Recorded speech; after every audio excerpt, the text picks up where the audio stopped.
Kita tentunya paham bahwasanya kehidupan kita ini bukan apa yang kita mau, tetapi kehidupan itu adalah apa yang Allah mau dan apa yang Allah tetapkan dalam kehidupan kita. Terkadang banyak manusia ketika menjadi pelakon mereka lupa terhadap salah satu perkara yang sangat fundamental dalam hidupnya.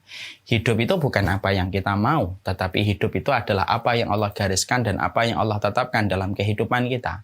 Karena sesungguhnya kita ini hanyalah makhluk dan Allah adalah Khalik yang mengatur kehidupan kita dan Allah yang mengiris setiap peristiwa dan episode dalam kehidupan kita. Itulah kekuasaannya Allah dan itulah Allah ketika berkehendak dalam segala perkara dalam kehidupan kita. Ketika hidup itu bukan apa yang kita mau, disinilah kita sadar. Angin terkadang tidak bertiup sesuai dengan kehendak hati kita. Kadang-kadang kita ingin angin bertiup pada kehidupan kita ke utara. Tapi ternyata angin ditetapkan oleh Allah bertiup ke arah selatan. Kadang-kadang kita ingin angin itu bertiup ke arah barat, tetapi angin yang ditiupkan oleh Allah ke arah timur. Disitulah kita paham, disitulah kita ngerti. Hidup itu miliknya Allah. Hidup itu bukan miliknya saya, bukan miliknya kamu, bukan miliknya antum. Tetapi hidup itu adalah miliknya Allah. Dan inilah yang menjadikan kita harus mengerti. Sekali lagi, Allah yang menciptakan kehidupan kita, Allah yang memberikan seluruh hal yang kita butuhkan selaku manusia dan Allah memberikan apapun yang dibutuhkan makhluk ketika Allah menggariskan bahwasanya hidup dan matinya kita selaku manusia itu miliknya Allah. Maka setelah kita mengetahui bahwasanya hidup itu miliknya Allah, berarti yang kita pikirkan dalam hidup adalah bukan apa yang kita inginkan, tetapi yang kita pikirkan adalah apa yang Allah ridhoi. Dan ini penting. Dan di antara hal yang kita harus pahami di sisi yang lain dalam kehidupan itu apa?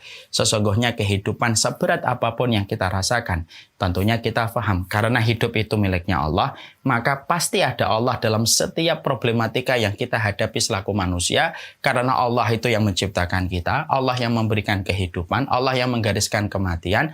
Berarti apapun yang terjadi antara kehidupan dan kematian, berarti Allah itu ada dalam kehidupan setiap manusia. Makanya salah satu di antara hal yang besar yang harus dilakukan kita dalam kehidupan itu adalah menyadarkan kembali pikiran kita bahwasanya ada Allah dalam setiap titian kehidupan kita. Bahwasanya ada Allah dalam setiap episode kehidupan kita. Karena siapapun yang mereka mengetahui dan mengimani bahwasanya Allah itu ada dalam kehidupan mereka, orang yang paling tenang dalam kehidupan mereka itu adalah orang yang mereka itu selalu yakin bahwasanya Allah bersama dengan mereka. Mari kemudian kita pahami salah satu kisah indah, yaitu adalah ketika kita menjumpai Rasulullah Shallallahu Alaihi Wasallam. Ketika dalam satu peperangan Rasulullah Shallallahu Alaihi Wasallam, kemudian ketika lagi kelelahan dan keletihan. Ketika beliau sedang berada dalam kelelahan dan keletihan, tiba-tiba ada seseorang yang sangat terkenal dengan kebengiasannya. Namanya adalah Daksur. Daksur melihat dan menjumpai Nabi sedang beristirahat di bawah satu pohon. Maka kemudian Daksur mengendap-endap dengan pedangnya yang sudah terkenal bagaimana track recordnya Daksur ketika membunuh banyak orang di medan peperangan. Dia mendekati Rasulullah, lalu kemudian dia mengacungkan dan menghunuskan pedangnya kepada Rasulullah. Lalu dia berkata, siapa yang akan menghalangi kamu dari pedangku ini, wahai Muhammad? Rasulullah yang saat itu sedang istirahat karena kelelahan di dalam peperangan, Rasulullah kemudian tersentak sebentar, lalu melihat Daksur. Lalu kemudian segenap langsung Daksur, ketika Rasulullah melihat Daksur sudah menghunuskan pedangnya dan siap untuk mengebaskan pedang itu kepada beliau, maka pertanyaan itu dijawab oleh Rasulullah dengan tenang, tetapi penuh dengan keimanan. Yang akan melindungi aku adalah Allah Subhanahu wa Ta'ala. Kata-kata yang disampaikan Nabi bukan kata-kata lip service. Kata-kata yang diucapkan Nabi ini bukan kata-kata yang hanya terukir di lisan, tapi kata yang terendap di bawah bilik hati, lalu terangkat ke lisan dan menggetarkan ketika diucapkan.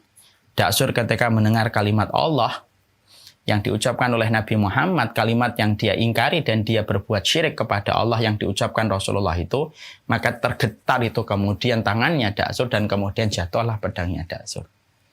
Saat itu pula dipegang oleh Rasulullah, diambil pedangnya dan diucapkan kembali oleh Rasulullah kepada Daksur. Siapa sekarang yang akan melindungi kamu dari pedang ini?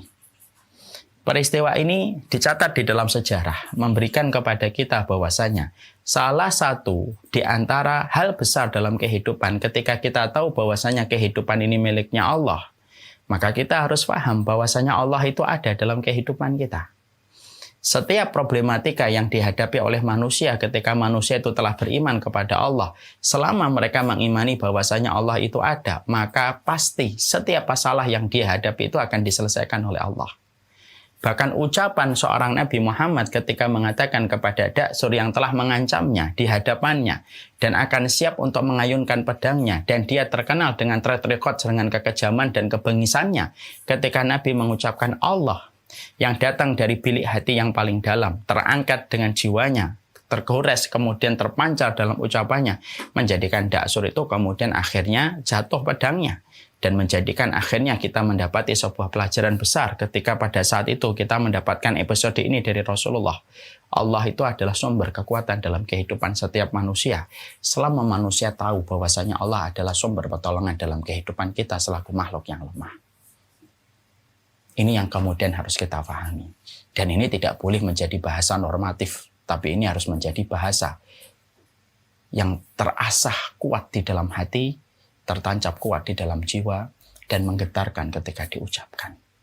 Banyak orang yang mereka itu bisa mengatakan Allah dalam setiap perkara, tapi bisa jadi di dalam realisasinya dia tidak menghadirkan Allah dalam apa yang dia jumpai dan apa yang dia dapati. Ucapan Allah hanya sekedar lip sync. Bukankah orang munafik juga meyakini ada Allah? Bahkan mereka bersumpah atas nama Allah, ittakhadhu aymanahum junnatan fasaddu an sabilillah. Mereka menjadikan sumpah itu tameng untuk menyesatkan orang dari jalan Allah, padahal mereka bersumpahnya atas nama Allah. Dan ini merupakan pembeda. Sesungguhnya Allah ketika Allah itu hadir dalam kehidupan kita, bukan diucapkan hanya sekedar di lisan sepanjang lidah. Tapi itu harus datang dari bilik hati yang paling dalam, sebagaimana itulah ucapan yang diucapkan oleh Nabi di hadapan Daksur. Dan peristiwa itu menjadikan Daksur masuk Islam ketika yakin bahwasanya yang dihadapi adalah seorang Nabi dan Rasul, hanya karena Rasulullah mengatakan kalimat satu kata, Allah. Tapi kalimat itu menjatuhkan pedangnya Daksur yang selama track recordnya pedang tidak pernah jatuh di tangannya Daksur. Dan akhirnya Daksur kemudian memeluk iman dan kemudian berislam.